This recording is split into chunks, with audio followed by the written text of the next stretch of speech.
आप सुन रहे हैं हमारे YouTube चैनल कहानियों के संगम से। हर रोज एक नई कहानी सौम्या की जुबानी।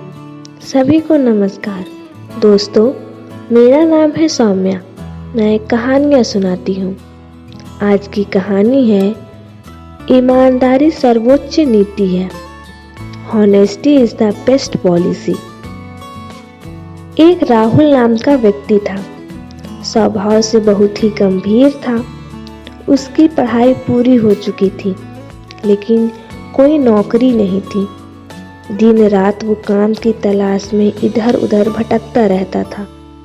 राहुल एक ईमानदार मनुष्य भी था, इसीलिए शायद उसे काम मिलने में मुश्किल आ रही थी। दिन इतने खराब हो चुके थे कि उसे मजदूरी करनी पड़ रही थी। रोजी रोटी के लिए उसके पास अब कोई विकल्प नहीं था। राहुल पढ़ा लिखा था, जो उसके व्यवहार से साफ जाहिर होता था। एक दिन सेठ के घर पर राहुल मजदूरी कर रहा था। सेठ का ध्यान राहुल के ऊपर ही था। सेठ को समझ आ रहा था कि राहुल एक पढ़ा लिखा समझदार लड़का है, लेकिन परिस्थितिवश उसे ऐसे मजदूरी के काम करना पड़ रहा है। सेठ को अपने एक विशेष काम के लिए एक ईमानदार व्यक्ति की जरूरत थी। उसने राहुल की परीक्षा लेने की सोची। उसने एक दिन राहुल को अपने पास बुलाया और उसे 50,000 रुपए दिए, जिसमें 100-100 के नोट थे, और कहा, भाई तुम ईमानदार लगती हो, ये पैसे मेरे एक व्यापारी को दे आओ। राहुल ने ईमानदारी से पैसे पहुंचा दिए। दूसरे दिन व्यापारी ने राहुल को फिर से पैसे दिए। इस बार उसने राहुल को बिना गिने पैसे दिए, कहा खुद ही गिन लो और व्यापारी को दे आओ। राहुल ने ईमानदारी से काम किया। सेठ पहले से ही गले में पैसे गिनकर रखता था, फिर वो राहुल को ईमानदारी की परीक्षा लेना चाहता था। रोज वो सेठ उसे पैसे देने भेजता था। राहुल की माली हालत बहुत ही खराब थी। एक दिन उसकी नीयत डोल गई और उसने 100 रुपये चुरा लिया, जिसका पता सेठ को लग गया था।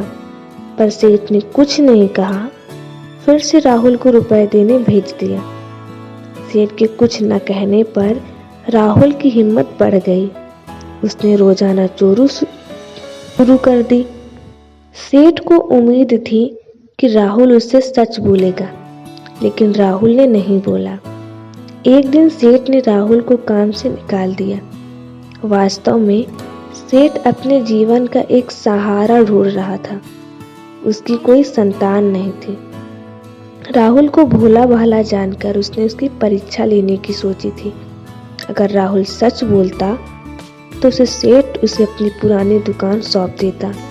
जब राहुल को इस बात का पता चला तो वह बहुत दुखी हुआ और उसके स्वीकार की कैसी भी परिस्थिति हो, ईमानदारी रास्ते पे ही चलेगा।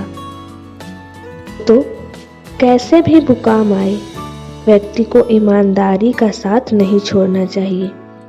ईमानदारी जीवन की वो कमाई है जो मुश्किल है, लेकिन कभी गलत अंत नहीं देती। मेरा ही एक उदाहरण आपको देती हूँ। हम बहुत से गलती किए हैं और करते भी हैं, जिससे हमारे शिक्षक और हमारे पेरेंट्स हमें डांटते तो हैं, लेकिन हमें और अच्छे से समझाते हैं, उसे बताते हैं, जिससे हमें और अच्छा ज्ञान मिलता है, इसे सीखने को मिलता है। और कई लोग हमसे प्रेरित भी हुए हैं, जो अपनी कमियों को, अपनी गलतियों को कहने से डरते थे, आज उन्हें स्वीकारते हैं और उन पर अमल करते हैं। आपसे अगर गलती होती है तो उसे स्वीकार कर गलतियों को सुधारिए। यही तो जिंदगी है। हमने अपनी गलतियों से बहुत कुछ सीखा है। इसलिए मैं अपनी गलतियों के आधार पर यह आप सभी से कहूँगी कि ईमानदारी सर्वोच्च नीति है। Honesty is the best policy. सभी को प्रण लेना चाहिए कि कैसी भी परिस्थिति हो, लेकिन ईमानदारी का दामन कभी नहीं छोड़ेंगे। यदि आप सभी को कहानियाँ सुनना पसंद है तो प्लीज़ हमारे चैनल को सब्सक्राइब करिए, शेयर और लाइक करिए।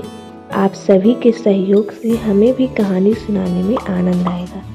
कमेंट में ज़रूर बताएं कि आपको कहानी कैसे लगी। नमस्कार, मुस्कुराते रहिए।